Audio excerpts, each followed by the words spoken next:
the shop. So today we're going to tune this CNC router right in so it's very accurate, and I think the next video, or maybe the video after, we're going to be doing some cutting with this. And as you can see off camera over the last week, actually, I've got this painted, and I've made the bed and put this on. It was exactly the same process as the last big build I did, so I didn't see much point in videoing it again. So it's exactly the same sort of design bed. Okay, very firm.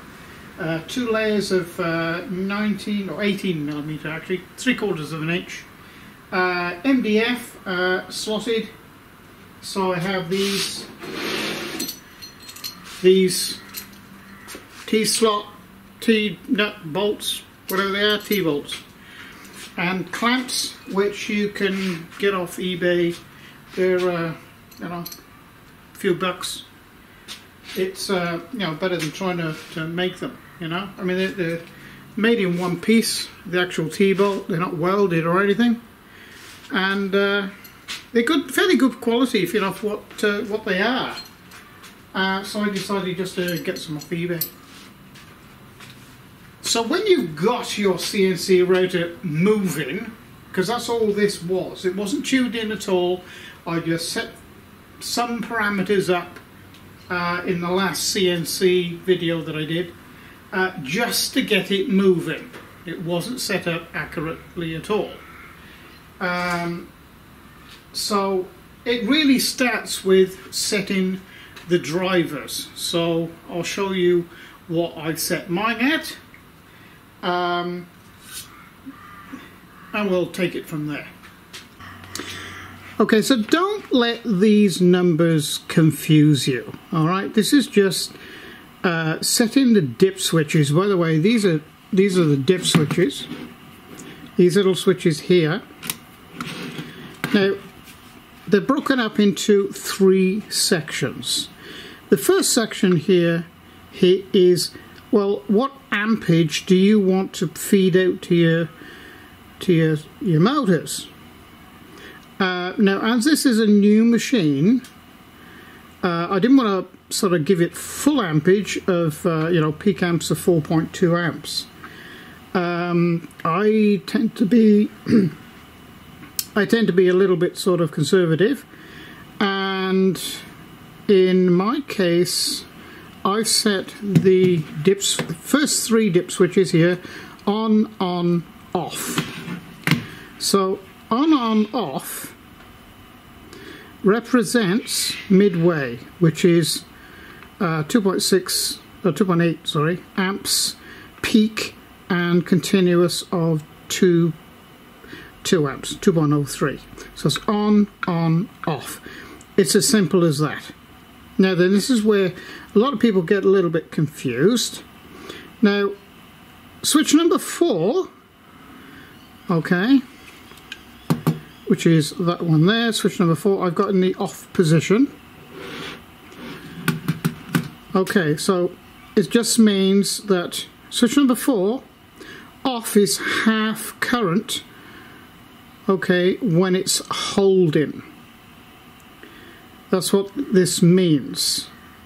So when you've got it in the off position, it means the holding current on the stepper motor is going to be half of the current that you've set here.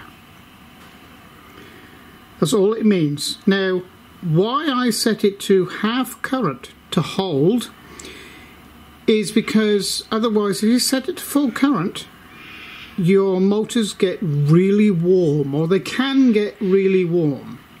So in an effort to keep things nice and cool, and you know, it really, it's only sort of holding the screw from allowing this to come down, and sort of holding it in one spot. I was talking about the Z then. And I have always found that the half current is absolutely fine. So that's what I've set it to. Now then, these stepper motors require 200 steps per 1 revolution. Now that's full steps, but you can, shall we say, get much more accurate if you use what is known as micro-stepping. Now this is micro-stepping. So 400 steps per revolution is like a 50% reduction then in steps. In other words, it takes twice as many steps of the motor, micro steps, to make 1 revolution. Well, I normally set mine to 1600 steps. I find that, you know, it's sort of midway. It always works well with all of my machines, so that's what I've set mine to.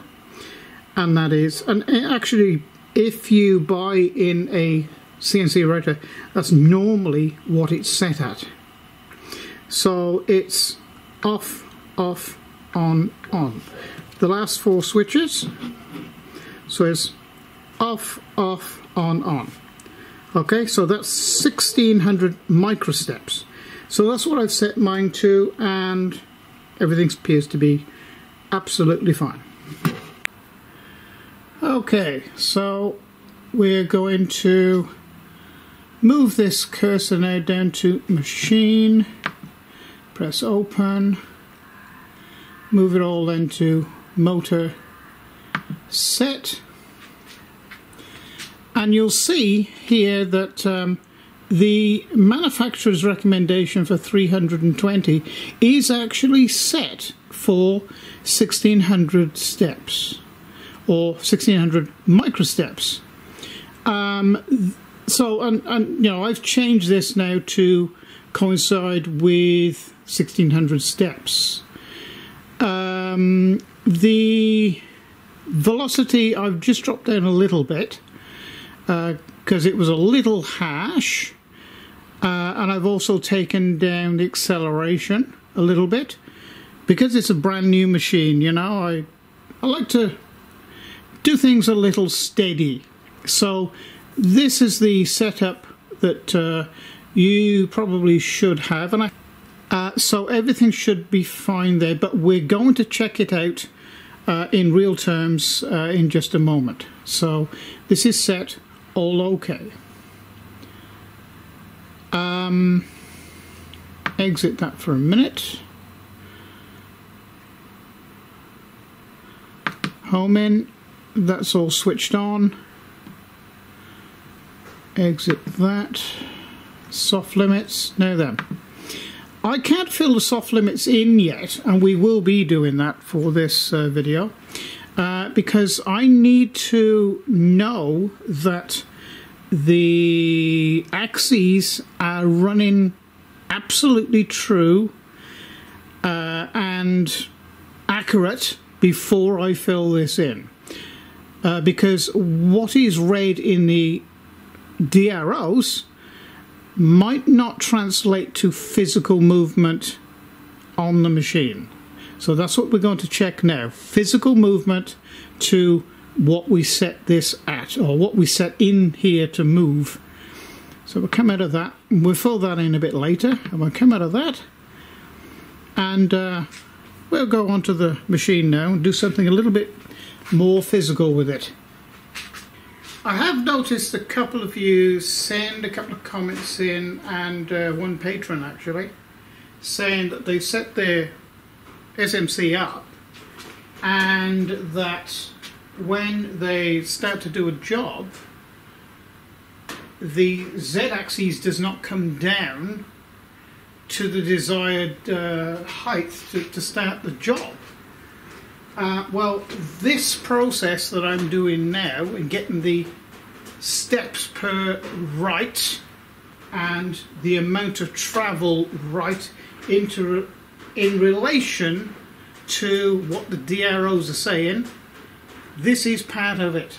And why I haven't actually written back and told you how to put it right, it's a long process.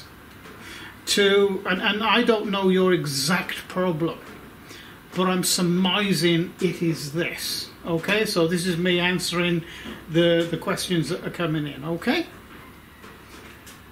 so I'm going to set up now just this piece of MDF on here and this 600mm rule, because the larger amount that you measure, over a distance, and sort of cross-reference it with what your DROs are saying, the more accurate you're going to get the machine to run.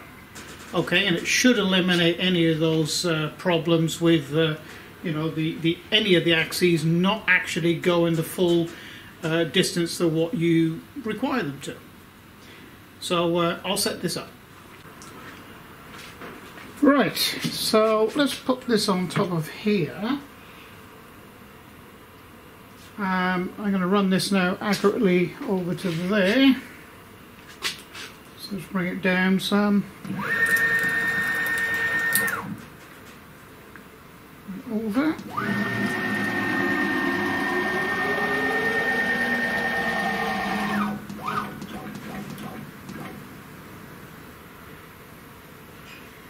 I've got that point directly on there. I'll zoom you in slightly so you can maybe be able to see a little better. Okay, I'm set. I mean, the camera's looking at it from a bit of an angle, but believe you me, it's set right on the end there. So I'm going to zoom you back out. I'm going to take you back to the controller a second and show you how to set a specific amount for the rotor or a particular axis to run. Okay, so what you do with the SMC, there's this D with an arrow and a line.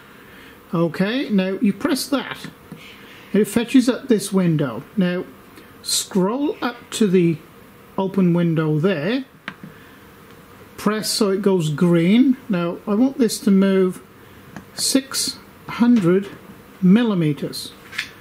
Okay, then press again so it goes yellow. Okay, now what I'm going to do is just press the X-axis plus once and it will move exactly, well, according to the DROs, it will move 600mm. So I'll take you back to the rule on the deck. So I'm just going to press it now and it should read exactly 600mm if the steps per are absolutely right. So here we go.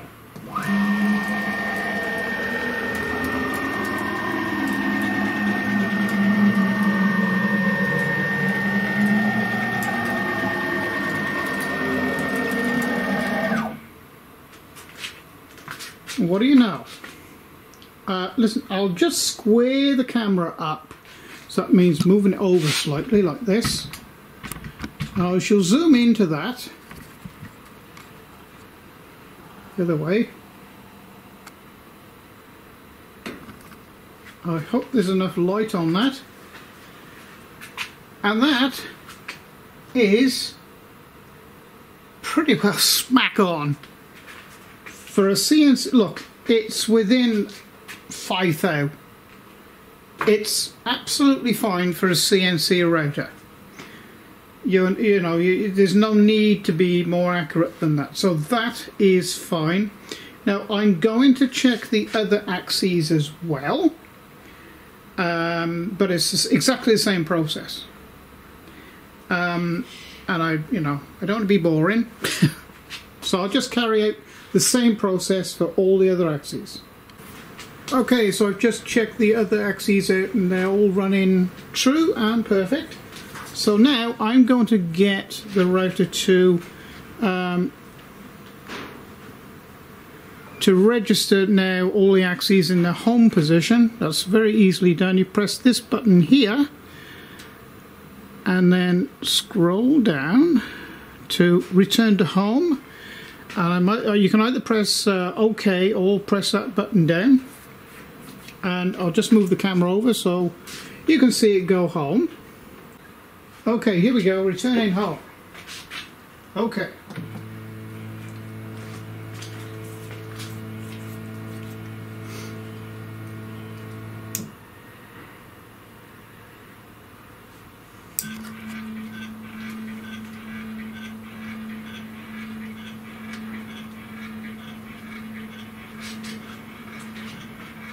I'm just going to swing you around to show you the controller.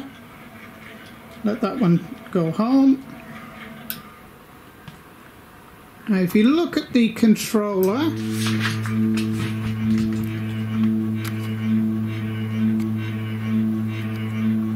you can see it's set on machine coordinates now. It's a different colour. Backing off and registered. Now how you move from machine coordinates to work coordinates and relative coordinates is just by this shift. Okay, so that's relative coordinates, shift again. Now that's work coordinates. Obviously that's the G54. So you know, you set this to wherever you want to start your work. So that's the 3 coordinate systems in it. And now we're going to measure the axes. So we're going to come out of that. So escape out of that. So we're going to start off with the X. So where I'm measuring from is here, which is the upright here, to here. I think that's the same height there. Yeah, there to there to get an exact measurement.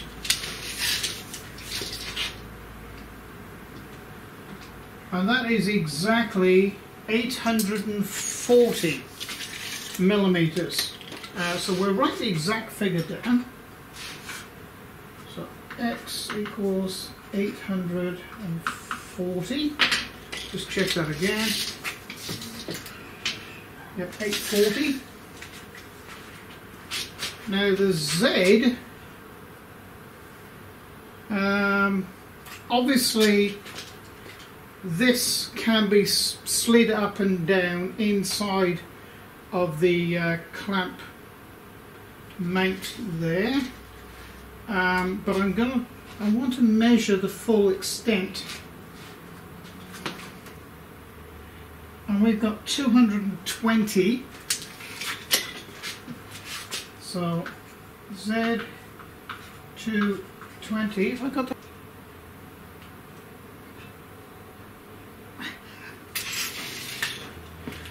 That's 790. So now we will. I'm going to subtract a little bit because that is to the hard limits. So I'm going to extract about 5 millimeter or so off those figures, and then we're going to set the soft limits up. Okay, so now we need to choose machine and scroll to soft limits, and this is where we're going to put some information in. I suppose we could start off with this. No, we'll start off with the X, and it's in the plus direction. But first of all, we have to enable it, so that's going to be a 1. And the length,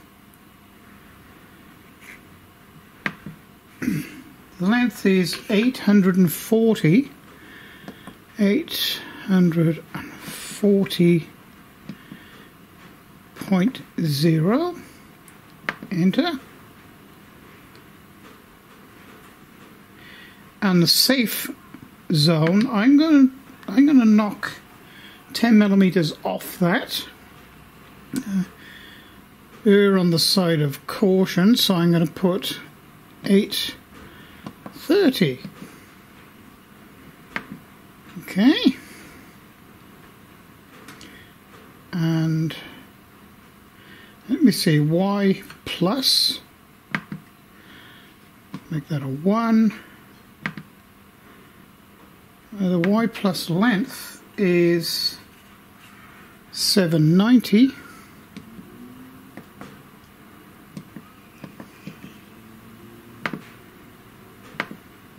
Okay, and we're going to say that So I'm going to say 780.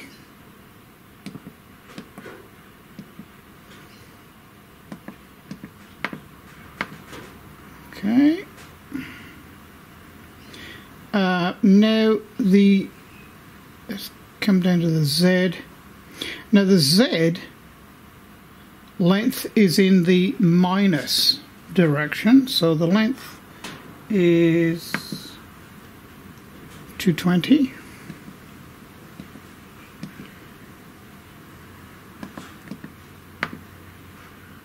And we're again I'm only going to take 5 millimeters off this.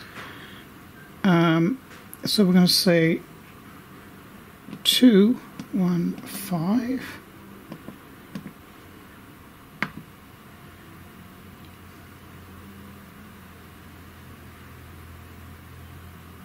Okay.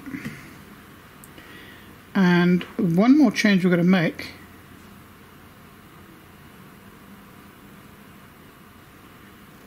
Come over here to this one. Now it's machine mode. This is the machine coordinates, so that needs to be changed to a 0. Okay. And we need to save that and exit. So now we need to test it. Okay, so all the soft limits are switched on now, and all the figures are in correctly. Let's see if it works. So I'm going to keep my finger on that.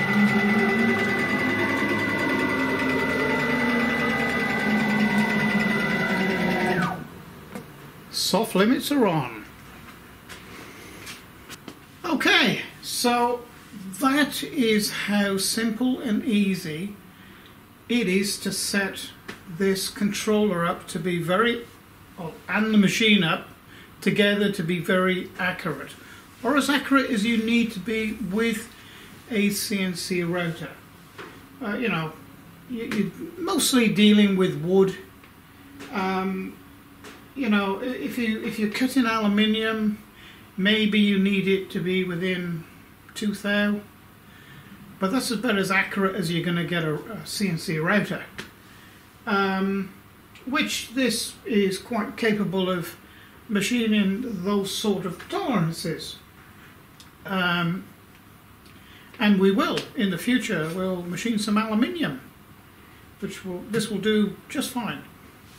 So I hope that answers a few of the queries that I've been seeing coming in with patrons and viewers and subscribers. So this is what you need to go through to get everything perfectly right and measure it, even get a DTI gauge on it if you want to. But like I say, the longer the distance you can measure, okay, the more accurate you're going to get it. And you just, you know, if you want to get it down to within 2 thou, first of all, you do what I've done just now, right? Done it on a long length 600.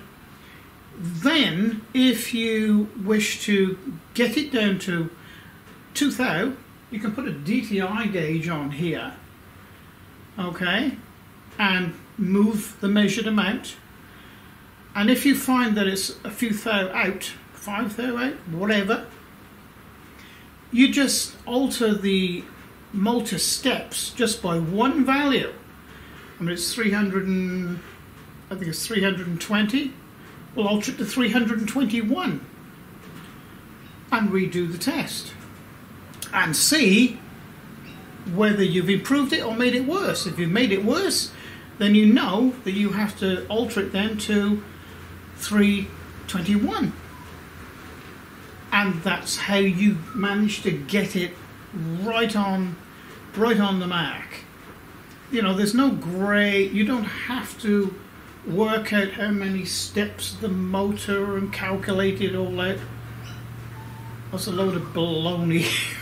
You don't have to do it. You see what I just did? It's as easy as that. You don't have to.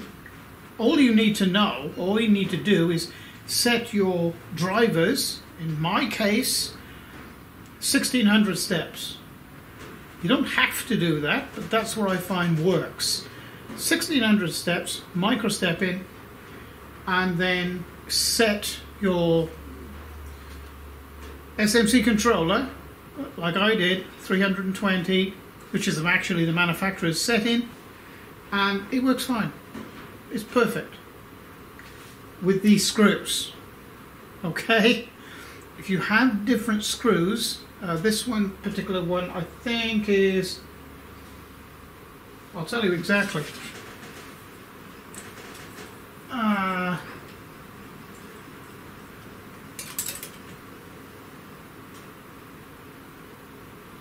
5mm screw pitch. Alright, so one revolution of the pitch is going to move this head 5mm in one direction or the other, depending on which way you turn it.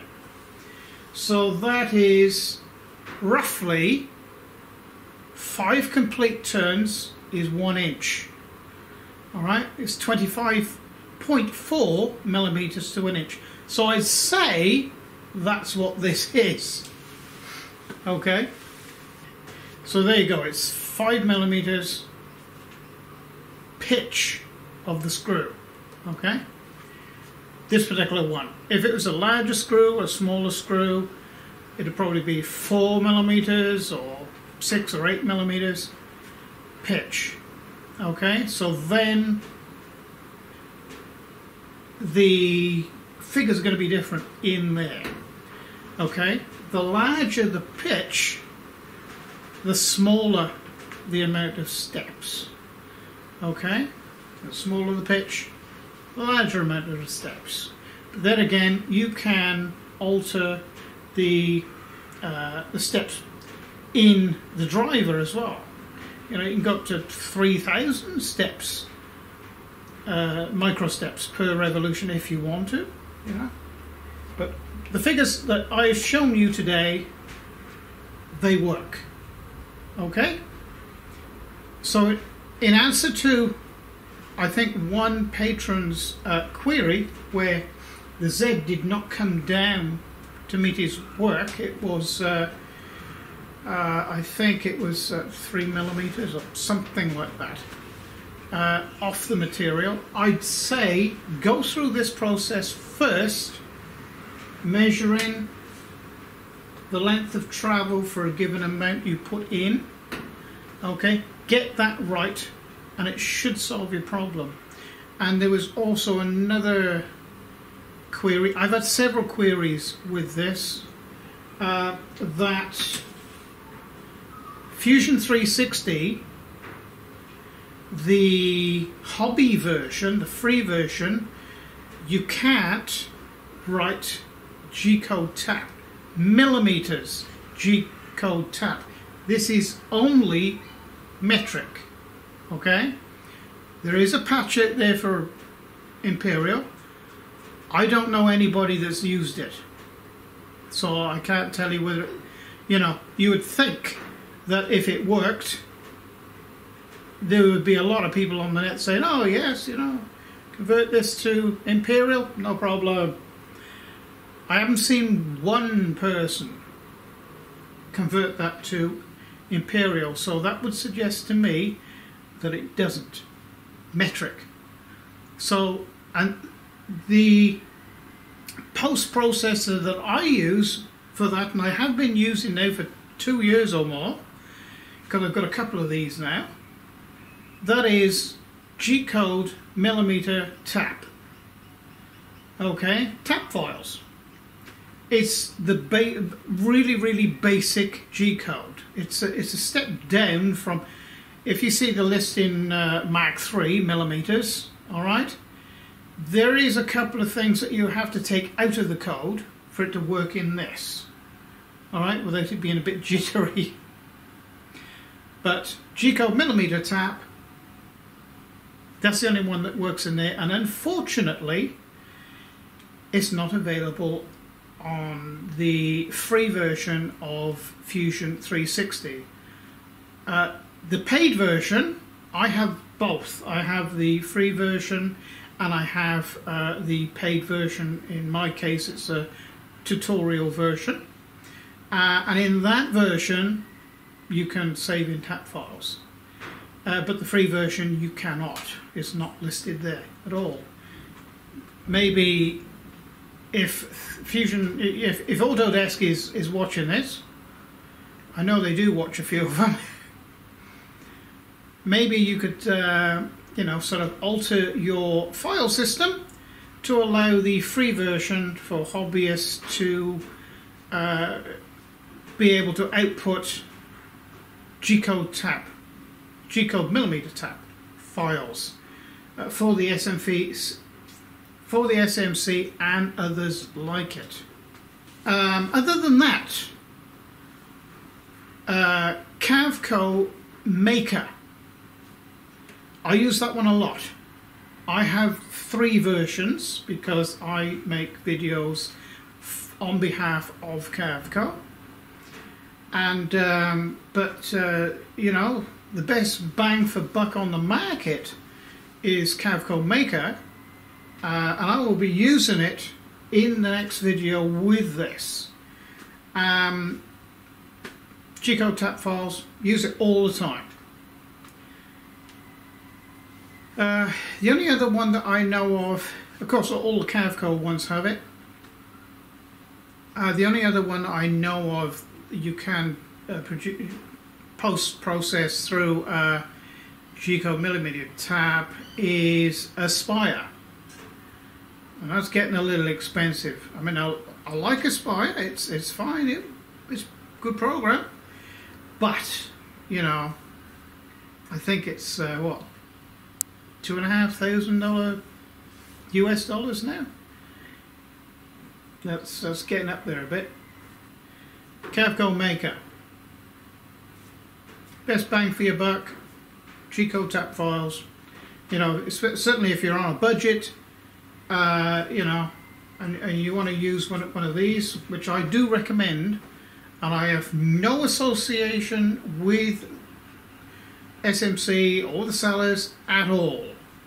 I buy my own, and you know, I do a lot of research into who's doing what, and I sort of did as much digging around as I could about these controllers a couple of years ago before I decided to, okay, it's worth taking the risk and getting one and seeing how it performs, which I did for the little small mill over there, and I've run 1 million lines of code through the one over there, and I've never ever had a problem.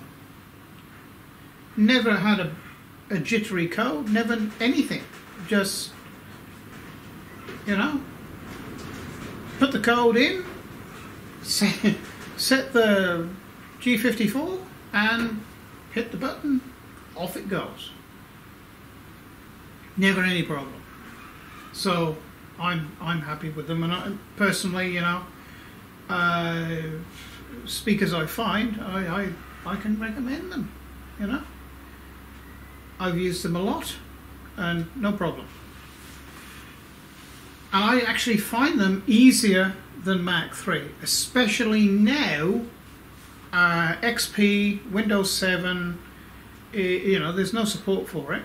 So if you have a computer that crashes, and even though you might have, I mean, I've got XP discs here, but you know, you put another hard drive in, and of course you can use it for 30 days, I think, and then that's it. Got to have a key, and the key that's on the disk doesn't work. But there is a way around it, and I shall be making a video about that, because I've got an old XP here that I've put a hard drive in, and I actually have made a couple of videos on my second channel about XP, but I've got I have discovered a real neat way of actually sort of having to, well, because you have to these days, of getting around the key. So in the next month or so I shall be doing a dedicated video for that, and it'll be on my second channel. And okay, so thank you for watching. Please like and subscribe, and if you would like to become a patron to the channel, because really the patrons run the show. You know, they're the ones that allow me to do this stuff here, because without them I wouldn't be making videos at all.